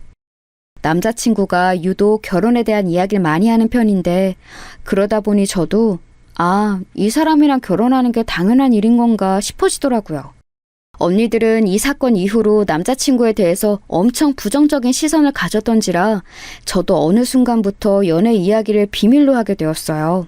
말하면 보나마나 안 된다고 당장 헤어지라고 할 테니까요. 그렇게 또 1년 반 가량의 시간이 흐르고 제가 30대 중반이 됐을 무렵 남자친구와 진지하게 결혼 이야기가 오갔습니다. 남자친구는 그간 제 말을 무조건적으로 따라주었고 본인 가족에 대해서도 일절 이야기한 적이 없었어요. 사람을 만날 때 중요한 게 좋아하는 것보단 싫어하는 걸 하지 않는 거라고 하잖아요. 그간의 노력을 보면서 그래도 제가 가족보다 우선인 사람은 맞구나 싶었습니다. 그 정도라면 결혼을 약속해도 괜찮을 거라 생각했어요. 그런데 생각보다 저희 가족들의 반대가 강하더라고요. 그런 집이랑 연맺어 봐서 뭐하게? 언니들이 말했지. 보나마나 고생길 열리는 집안이라고. 지금은 네가 그 사람만 보여서 정신 못 차리나 본데 결혼하고 나면 그 옆에 줄줄이 있는 가족들까지 보여. 그럼 따질 게 한두 가지가 아니라고. 특히 언니들이 완강하니 제가 정말 잘못된 결혼을 우기고 있는 건지 갑자기 의심이 되더라고요. 가족들이 반대하는 일은 하고 싶지 않기도 했고요. 그래서 이 상황을 남자친구에게 전했는데 그 사람도 어느 정도 이해가 된다고 하네요. 과거에 그런 일이 있었고 지방과의 맺음이니 생각을 안 할 수 없는 부분이라고요. 그러면서 본인이 직접 저희 언니들을 만나고 싶다고 하는 겁니다. 언니들도 그 잘난 얼굴이나 보자면서 흔쾌히 알겠다 했고 결국 넷이서 만나게 되었죠. 남자친구는 평소처럼 웃는 얼굴로 언니들을 맞이했고 자연스럽게 분위기를 풀어갔습니다. 언니들 표정은 남자친구를 잡아먹을 듯이 냉담했지만요. 그런데 남자친구가 꽤나 만반의 준비를 하고 왔더라고요. 인사말이 끝나자마자 언니들에게 무슨 종이 묶음을 하나씩 나눠주는 겁니다. 거기엔 남자친구의 신상, 가족관계, 가족들 정보, 집안 상황 등이 구체적으로 나열되어 있었어요. 이상한 사람처럼 주민번호도 적어놨더라고요. 다행히 맨 뒷자리는 안 적혀 있었지만 그걸 본 언니들도 적잖이 당황한 듯 보였습니다. 그러면서 남자친구가 하는 말이 걱정하시는 바 다 알고 있습니다. 지난번 일 때는 제가 많이 어리석고 생각이 짧아서 유미를 많이 힘들게 했지만 그 일로 인해서 저도 많이 달라지려고 노력하고 있어요. 유미와 결혼하게 된다면 우리 집안에서 절대 소외되거나 무시받는 일이 없도록 하겠습니다. 만약 그런 상황이 오면 제가 적극적으로 나서서 대신 소리 내도록 할게요. 전해드린 건 제 모든 신상 정보가 담긴 담보예요. 저도 제 이름 걸고 약속한다는 뜻입니다. 제가 유미에게 실수를 하거나 잘못을 할 때마다 하나씩 까발리셔도 돼요. 그렇게 되지 않기 위해 최선으로 잘할게요. 믿어주세요. 만나서 인사할 때까지만 해도 웃는 얼굴로 일관하던 남자친구가 본론을 이야기할 때는 웃음기를 싹 거두고 그 어느 때보다 진지하게 말을 이어갔습니다. 결혼하기까지 한 그 모습에 저도 많이 놀랍더라고요. 언니들은 얼마나 진심인 건지, 형들이 어디까지 간섭하는 편인 건지, 형수들은 얼마나 자주 만나는지 등등 신상 종이에 적히지 않은 것들에 대해서 이것저것 물어보았어요. 그때마다 남자친구는 솔직하게 그렇지만 걱정하지 않아도 되는 이유를 덧붙여 대답했습니다. 그 모습에 언니들도 어느 정도 수긍하게 된 것 같고요. 집에 돌아오면서 언니들은 결국 결혼을 허락해 주었어요. 직접 만나보니 그래도 괜찮은 사람 같고 미래에 대한 생각도 뚜렷한 것 같다고요. 다만 시댁 문제는 남자친구의 의지대로 움직일 수 없는 문제기에 여전히 걱정된다고도 했죠. 저도 물론 그렇지만 어쨌든 남자친구를 믿어보고 나아가 보기로 했습니다. 상견례를 하기로 한 날이었어요. 결혼한 분들은 아시죠? 상견례 날 얼마나 떨리고 긴장되는지. 양가 선물도 신경 써서 준비하고 음식점도 지역 내에서 가장 괜찮다고 소문난 곳으로 예약해서 준비했죠. 그런데 그날 그 자리는 분명 그쪽 부모님과 우리 쪽 부모님만 모시고 6명이서 소박하게 진행하기로 했었거든요. 그런데 갑자기 당일 식사하고 있는 가게에 형수 2명이 마침 식사하러 왔는데 보았다며 자리에 합석하겠다는 겁니다.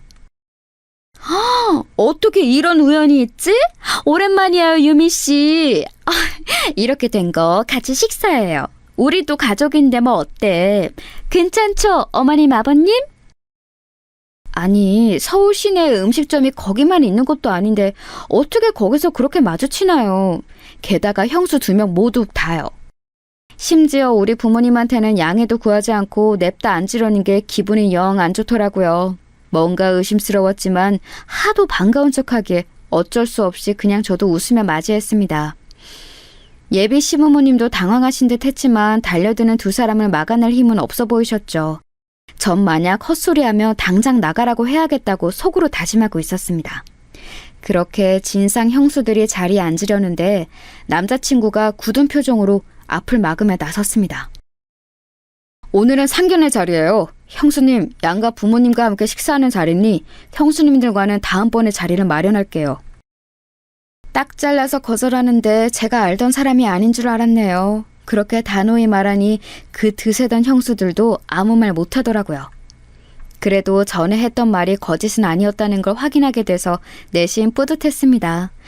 형수들은 알겠다며 그렇게 돌아갔어요. 저희 부모님도 익히 형수들에 대한 이야기를 저를 통해 들었었기 때문에 넌지시 그쪽 부모님에게 물었어요. 원래 저렇게 다들 가까운 사이시냐고요. 그랬더니 어머님이 말씀하시길 원래는 전혀 그렇지 않았다며 결혼 초반에는 큰 형수, 작은 형수 둘이 만날 때마다 지지고 볶고 싸웠대요. 큰 형수는 텃세가 심하고 아랫사람을 잡으려는 군기가 너무 강해서 어머님도 혀를 내두를 정도였다는 겁니다. 거기서 어머님이 말씀해 주셔서 처음 알게 된 게 사실 큰 형수는 잘 사는 집안이 아니라는 거예요.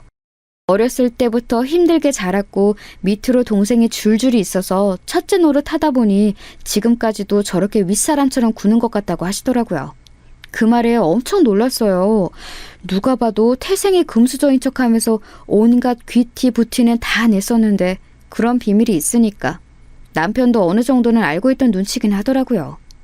갤러리는 무슨 돈으로 했을까 싶었지만 그래도 지금 잘 꾸미고 다니니 벌이가 꽤나 안정적인 거겠죠.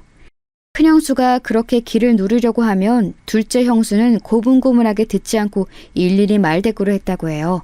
툭 하면 대들고 모임 있는 날에는 일부러 늦고 핀잔 주면 기분 나쁘다며 일어서 버리고요. 둘째 형수도 보통이 아니더라고요. 지금은 서울 근교 지역에서 사는데도 본인이 소위 대치동 키즈였다는 것에 자부심이 엄청 컸대요. 그 꼴이 보기 싫었던 건지 한 번은 첫째 형수가 둘째 형수한테 있는 척 하지 말라고 해서 대판 싸우고 그랬다 하더라고요. 그런 식으로 늘 둘이 부딪혀서 골머리를 앓았는데 말릴 방법이 없어서 그냥 두셨다고 해요. 남자친구 형들도 못 말릴 정도라고 했으니까요. 이 또한 남자친구도 모르는 이야기였는지 놀라더라고요. 그러던 어느 날 할머님 제삿날이 돼서 제사상을 차리는데 아버님이 갑자기 쓰러지셨대요. 심각한 일은 아니었지만 집에서 요양이 필요하셨던지라 어머님이 다른 일에 신경을 못 쓰시는 상황이셨나 봐요. 원래는 며느리들에게 설거지도 안 시키는 분인데 이번 한 번만 부탁하셨대요. 그래서 일을 도와주러 둘이 왔는데 엄청 하기 싫은 티를 내면서 투덜거리더랍니다. 그 모습이 섭섭하고 보기 싫어서 어머님이 한 소리 하셨는데 그때 둘이서 쑥덕거리더니 그 뒤로 화해한 건지 뭔지 갑자기 아이 둘이 딱 붙어서 다니더라는 겁니다. 아마도 시댁 욕하면서 서로 쿵짝이 맞아 친해진 것 같다고 웃으며 말씀하시는데 어쩐지 시어머님이 짠하게 보일 정도라고요. 그간 쌓인 게 많으셨던 건지 줄줄이 이야기를 하시다가 급히 갈무리 하시며 상견례 자리에서 며느리들 흉봐서 죄송하다고 사과하셨죠. 괜찮다고 말씀드리면서도 어머님이 그간 고생이 이만저만이 아니었겠다 싶었습니다. 사실 저런 며느리들이 있으면 시어머님도 그만큼 기가 셀 거라고 생각되기 마련이잖아요. 그런데 제 걱정과는 달리 오히려 굉장히 유순한 분 같더라고요. 하여튼 그렇게 둘이 마치 단짝처럼 지냈는데 알고 보니 앙숙이었다는 게 정말 웃겼습니다. 그렇게 들으니 오히려 별로 무서워하지 않아도 될 것 같아요. 그저 겉으로 보기에 허세 가득한 내실이 없는 사람들이란 걸 아니까 그냥 저도 저대로 나서도 될 것 같더라고요. 그런데 그건 제가 그 2사람을 너무 얕잡아 본 거였습니다. 이제는 손윗동서가 된 2사람, 결혼식을 올릴 때까지 그 형님들은 보지 못했어요. 남자친구가 의도적으로 자리를 피하기도 했고 저도 일이 불규칙하게 몰려서 정신이 없었거든요. 남자친구 말로는 형들이 섭섭해하면서 식전에 안 보여줄 거냐고 물었다던데 몇 번 대답 안 하니 그들도 더는 캐묻지 않았다고 하더라고요. 저번에 상견례 자리에서도 그렇고 이번에도 그렇고 아무래도 그들은 새 식구가 될 그리고 손아래 동서가 될 저에 대해 관심이 큰 것 같았습니다. 어떻게 말하며 자기의 유익한 편이 될 건지 귀찮은 적이 될 건지 판단하려고 하는 게 아닐까 싶었어요. 그런데 아무래도 제가 순순히 따를 것 같지 않으니 저를 길들이려고 하는 건지 계속 자리를 마련하려고 하더라고요. 마주해봤자 나만 피곤해지니 무조건 피하는 게 상책이라는 생각이 들었습니다. 피할 수 있을 때까지 피하는 걸로요. 그렇게 식을 치르고 어찌저찌 바쁜 신혼여행까지 다녀온 후였어요. 결혼하고 시댁에서 처음으로 다 같이 모이는 자리가 생겼습니다. 사실 정말 가기 싫었고 걱정도 태산이었거든요. 그간 피해 다녔다는 걸 그들도 알 텐데 또 뭐라고 궁시렁댈지 벌써부터 눈에 보이는 것 같아서요. 그런데 마침 너무나 시기적절하게 제가 코로나에 걸린 거예요. 아무래도 신혼여행 끝즈음에 옮은 것 같은데 모임 이틀 전날부터 증상이 나타나서 결국 식사 자리엔 저와 격리하고 있던 남편만 가게 되었죠. 핑계가 아니라 정말 아팠기 때문에 떳떳했어요. 전 물론 시댁 부모님께는 너무나 죄송스러워서 전화로 연락드린 뒤 사과드렸지만 사실은 어찌나 행복하던지 열도 많이 나고 증상 때문에 살도 쏙 빠졌는데 하나도 힘들지 않았답니다. 그 뒤로 시댁을 찾아뵈었을 땐 다행히도 시어머님과 시아버님만 계셔서 무난하게 넘어갈 수 있었죠. 하지만 영원히 피할 수 있는 일은 없네요. 가족끼리 모이는 자리는 왜 이렇게 많은 건지 식을 올린 후 그로부터 2달 뒤 할아버님 제사가 있던 겁니다. 시어머님은 듣던 대로 제사에 대해서 고집이 있는 분이셨어요. 어떠한 상황이라도 본인 손으로 꼭 준비해야 한다고 생각하셨고 정석대로 갖춰서 상을 차리려고 하셨죠. 가끔 보다 보면 제기가 엄청 많고 음식도 으리으리하게 차려질 제사상 있잖아요. 시어머님이 말씀하신 게 바로 딱 그 정도의 규모였습니다. 그걸 매번 혼자서 상을 차리셨다니 정말 대단하신 분 같았어요. 큰형님은 본인들이 그간 제사 음식 차리는 걸 도왔다고 하지만 전에 듣자 하니 그것도 딱 2번 정도였다고 하더라고요. 그것마저도 전을 해온다 해놓고 밖에서 사와서 혼났었고 나머지 하나는 작은 형님과 투덜거리다 혼났던 그때였고요. 그래도 시집와서 첫 번째로 맞이하는 제사이기도 했고 어머님께 그간 죄송한 것도 있어서 제대로 도와드려야겠다 싶었습니다. 저희 친정엄마도 음식을 잘하시고 언니들도 요리가 취미여서 음식하는 건 어깨너머로 많이 배웠었거든요. 사전에 미리 공부까지 하면서 준비했죠. 그렇게 제사를 앞둔 일주일 전날 어머님이 팔을 다치셨습니다. 운동으로 아침 수영을 다니시는데 수영센터에서 그만 넘어지셨다고 하더라고요. 오른쪽 팔꿈치부터 팔목까지 깁스를 하셨는데 그것 때문에 일주일 내내 다른 생활을 할 수 없는 상황이셨습니다. 저는 집으로 찾아뵈어 제가 직접 한 몇 가지 반찬을 전해드리기도 하고 밖에서 음식을 포장해 저녁을 챙겨드리기도 했어요. 어머님이 어찌나 고마워하시던지. 아버님은 원래 가사일에 손 하나 깜짝 안 하시는 분이라 어머님이 걱정을 많이 하셨거든요. 아주버님들이 누굴 닮았나 했더니 아버님을 닮은 거였나 봐요. 하여튼 시어머님은 제게 고마운 게 많지만 그럼에도 제사상은 차리지 않을 수 없다며 미안한 부탁을 하셨어요.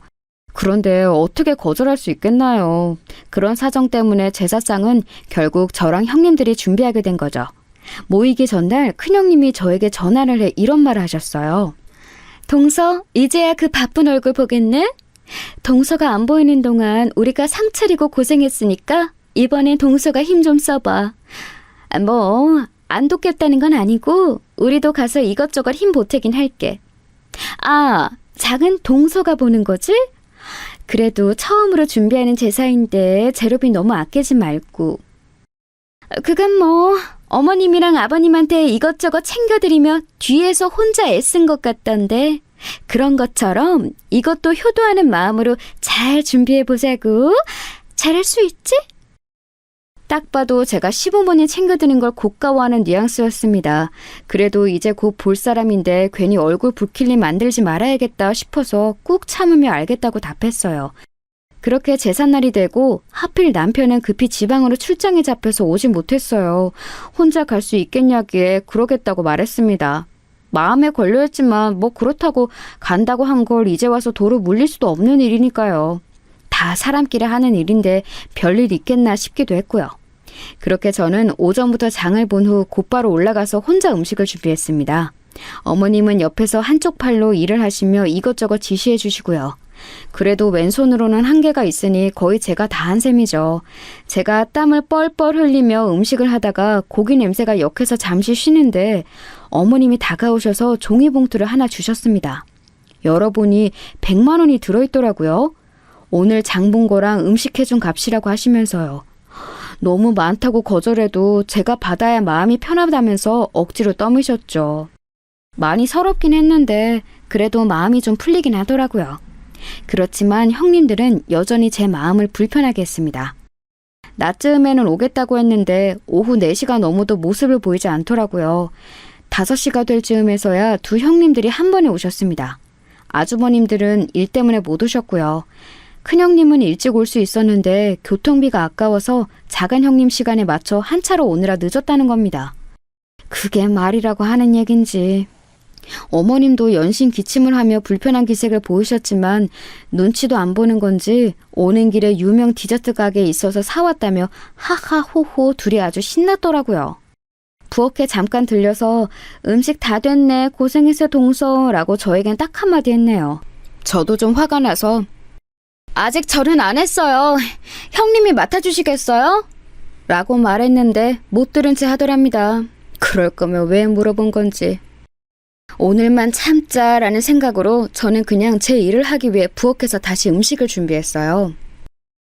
시어머님이 빠진 재료를 사기 위해 마트에 가신 동안 저는 전을 부칠 준비를 했어요. 형님들이 거실에서 TV를 보는 소리가 너무나 거슬렸지만 애써 신경 쓰지 않는 척했죠. 그런데 전을 부치는 기계가 저희 집 것과 달라서 어떻게 작동하는 건지 모르겠더라고요. 그래서 엉성하게 우선 사용하고 있었는데 순간 선이 빠진 줄 알고 뒤집어 봤다가 뜨거운 판에 다리를 데이고 말았습니다. 기계는 열이 가장 고온으로 되어 있었고 이미 충분히 예열된 상태였어요. 얼마나 뜨거웠으면 다리가 데이고 있는데도 고통이 느껴지지 않아서 대략 10초가 넘도록 데고 있었대요. 뒤늦게야 저는 뜨거운 기름과 판에 다리가 크게 데었다는 걸 알았습니다. 순간 감각과 고통이 극대화돼서 아무 생각도 안 났어요. 화상자리는 까맣게 부풀어 올랐고 그 주위로 살이 붉게 올라왔습니다. 그제서야 제가 악 하고 소리를 질렀는데 형님들은 저를 보는 둥 마는 둥 하더라고요. 핸드폰이 어디 있는지 보이지도 않고 걷기도 어려웠던 저는 급히 형님을 불렀습니다. 형님, 저 화상을 입었는데 상태가 너무 안 좋아요. 119에 연락 좀 해주세요. 크게 되었으니까 빨리 좀 부탁드려요. 라고 말했습니다. 그러자 큰형님과 작은형님이 저를 힐끗 보더니 이러는 겁니다. 그러게 조심 좀 하지. 칠실 맞기는. 혼자 음식한다고 유세 떨 때부터 알아봤어. 그러니까 화상이 뭐 대수라고 119까지 불러. 그냥 찬물로 좀 닦아내면 되지. 곱게 자란 것도 아니면서 왜 유난이야? 지금 이게 장난처럼 보이세요? 사람이 다쳤다고요. 지금 걷기가 힘드니까 신고만이라도 해주세요. 빨리 부탁드릴게요. 알았어, 알았다고. 여기 먹던 커피는 다 먹고 119 불러줄게. 기다려. 사람이 다쳤다는데 어떻게 이럴 수 있나요? 결국 저는 핸드폰을 찾기 위해 상을 짚고 일어나 방으로 기다시피 해서 갔습니다. 그런데 방에도 핸드폰이 안 보이는 거예요. 보니까 어머님이 마트에 가실 때 아무래도 제 폰을 착각해서 가져가신 것 같더라고요. 어머님 폰을 발견했지만 배터리가 없는지 꺼져 있었고요. 급한 대로 앞에 보이는 형님의 핸드폰을 잡았는데 그마저도 뺏어가더라고요.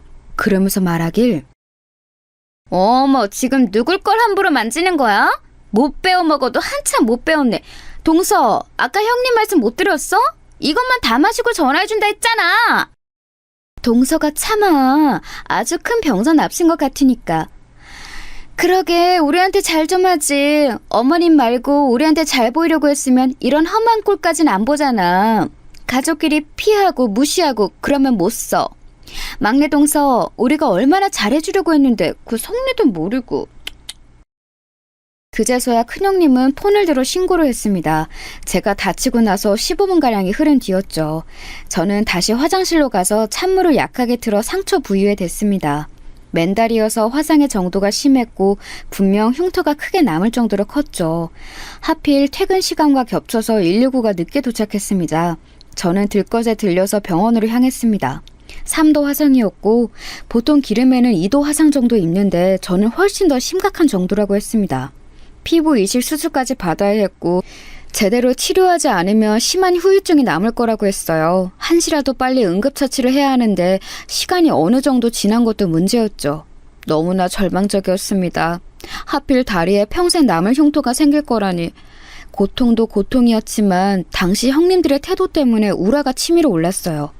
인간이 어떻게 그럴 수 있나요? 그날 그때를 생각하면 도저히 잠이 오지 않을 정도였습니다. 저는 남편과 시어머님에게 이 사실을 알리면서 형님들은 인간도 아니고 다신 상종하지 않겠다고 말했습니다. 어머님도 형님들의 행동에 단단히 화가 나서 크게 혼내셨다고 했어요. 하지만 그건 저에게 별로 중요치 않았어요. 분명 그 인간들은 한귀로 흘렸을 테고 제가 다친 것에 기뻐하고 있었을 테니까요. 그걸 상상하며 정말 제대로 앉아있기 힘들 정도였습니다. 당장이라도 가서 쌍욕을 하고 흠씬 두들겨 패고 싶은 심정이었거든요. 그 인간들 저에게 사과 한마디도 없었습니다. 아주버님들이 남편을 통해 전화해서 괜찮냐고 묻는 정도였죠. 결국 전 스트레스가 극에 달했는지 저는 매일 밤 악몽을 꾸었고 늘 꿈에서 누군가와 싸우는 꿈을 꾸며 계속 소리를 질렀어요. 아마도 형님들이었겠지만요. 그렇게 자주 깨어 남편을 붙잡고 얼마나 울었는지 모릅니다. 매일 두 동서를 저주했어요. 똑같이 당했으면 좋겠다고 엉엉 울면서 말했습니다. 남편은 제 말을 묵묵히 들어주고 안아주었죠. 그렇게 지옥 같은 2주가 지나고 다리 치료 때문에 병가를 내고서 집에서 쉬고 있는데 갑자기 집으로 형님들이 들이닥쳤습니다. 초인종을 마구 누르면서 당장 나오라 하더라고요. 저 사람들이 이제 대놓고 뻔뻔하게 나오기로 한 건지 아님 단체로 정신이 나간 건지 영문은 알 수 없었습니다. 그때 남편에게서 전화가 왔어요. 형수들이 찾아갔을 텐데 절대 문 열어주지 말라고요. 본인이 곧 도착하니까 조금만 참으라 하더라고요. 저는 알겠다고 하고 그냥 방 안에 있었습니다. 잠시 후 현관 앞에서 싸우는 소리가 들렸고 남편이 들어왔습니다. 곧이어 형수들도 들어왔죠. 어떻게 사방님이 그럴 수가 있어요? 하고 나서 그렇게 깽판 부려놓으면 내가 모를 줄 알았어요? 깡패야 뭐야 대체 너? 아니 나 신고한 것도 성우 씨죠? 이제 보니 우리 둘한테 작정하고 덤빈 거네. 나 이대로는 절대 못 넘어가요. 사람 잘못 건드렸어. 둘 다 안 계실 때 한 일이라 설명을 못 드린 것 같은데 그럼 이제 설득해 드릴게요. 첫 번째 큰형수. 형수 학원 차릴 때 큰형이 자금 부족하대서 제가 자금 내뒀죠? 그거 차용증도 있는데 기한 한참 지날 때까지 돈 안 갚았죠 저한테? 미술 학원 차려놓고 갤러리 하는 척하면서 꼴값 떠는 거 다 봐줬더니 가족한테 사기를 치려고 해요? 신고하세요. 나도 맞고소하고 그쪽이 무슨 짓 했는지 나도 동네반도 다 떠들 테니까. 큰형님이 한다던 갤러리는 사실 미술학원이었고 심지어 그게 남편이 자금을 대줘서 차릴 수 있었던 겁니다. 남편은 여태껏 그걸 눈 감아주고 있었던 거예요. 그런데 이번에 학원에 가서 원장 나오라고 일부러 크게 소란을 피웠고 일부러 큰형님에 대한 나쁜 소문을 낸 겁니다. 이 사실을 작은 형님도 몰랐던 건지 커다래진 눈으로 큰형님에게 묻더군요. 갤러리는 거짓말이었냐고요. 큰형님이 대답을 제대로 하지 못하고 어물쩡대자 남편이 말을 이어갔습니다. 그리고 작은 형수, 그 보조제 허위 과정 광고인 거 아시죠? 성분 속여서 판 거잖아요. 작은 형은 모르고 있던데 그대로 두면 우리 형까지 점점 더 날아갈까봐 제가 신고했어요. 사람들이 모르면 안 될 것 같아서 제가 인터넷에 글을 올렸고요. 이거로 형이랑 연 끊겨도 상관없어요. 전 오히려 제가 구해준 거라고 생각하니까. 그래도 형수 머리 나쁜 거 티내지 말고 떳떳하게 살자고요. 그놈의 대치동 그만 좀 대고 지금 본인이 어디 살고 있는지 어떻게 살고 있는지 현실 좀 직시하고요. 형수 두 분 다 제 와이프가 도움이 필요할 때 인간성을 버리고 무시했지만 저는 두 분을 구제해드린 거예요. 인간 쓰레기로 더는 살지 않게. 남편 말이 끝나자마자 형님들은 남편에게 달려들어 구타하고 옷을 찢고 난리도 아니었습니다. 저도 곁에서 말리면서 거의 아수라장이 되었죠. 그런데 남편은 이런 걸 알고 있었는지 미리 경찰에 신고를 해두었더라고요. 때마침 경찰이 들어왔고 남편은 두 형님을 폭행죄로 고소했습니다. 남편은 제가 그 일을 당한 뒤 혼자서 복수를 준비했고 이렇게 큰일을 벌렸어요. 절대 그런 사람이 아닌데 제가 힘들어하는 모습을 보니 도저히 참을 수가 없다고 했습니다. 어떻게든 두 사람이 망하는 걸 저에게 보여주고 싶었다고 하더라고요. 물론 대가는 있었습니다. 두 형과 연이 끊겼고 시댁의 분위기는 그야말로 풍비박산이 돼버린 거예요. 하지만 남편은 후회하지 않는다고 했습니다. 전으로 돌아가도 똑같이 했을 거라면서요. 자신이 여태껏 형들의 폭언과 형수들의 만행을 참아온 건 가족이어서 그런 거였지만 이제 자신의 사람을 건드렸으니 더는 참지 않는다고 말하더군요. 결혼 전 남편이 약속한 말이 진심이었다는 걸 또 한 번 알 수 있었죠. 그런 남편이 고맙기도 하고 한편으론 제정신이 아닌 것 같아서 웃음이 나기도 했네요. 지금 저희는 이사를 했고 시부모님과 간간히 전화를 주고받는 정도로 연락을 이어가고 있습니다. 폭행죄에 대해서 남편은 절대 합의해주지 않고 있는 상황이에요. 무릎 꿇고 사과라도 하고 싶다며 형님들이 연락을 해왔는데 늘 그들이 그래왔듯 못 들은 채 하고 있는 중이죠. 최대한 끝까지 가보려고 합니다. 제 안의 응어리가 완전히 사라질 정도로요. 그래도 이제 밤에 잠은 잘 자게 돼서 그나마 다행인 것 같아요. 치료하면서 남편과 서로 마음을 위로하고 치유하면서 다시 또 열심히 살아가려고 합니다. 그 두 사람의 결말이 최악이길 기도해 주세요. 지금까지 제 이야기를 들어주신 여러분 감사합니다.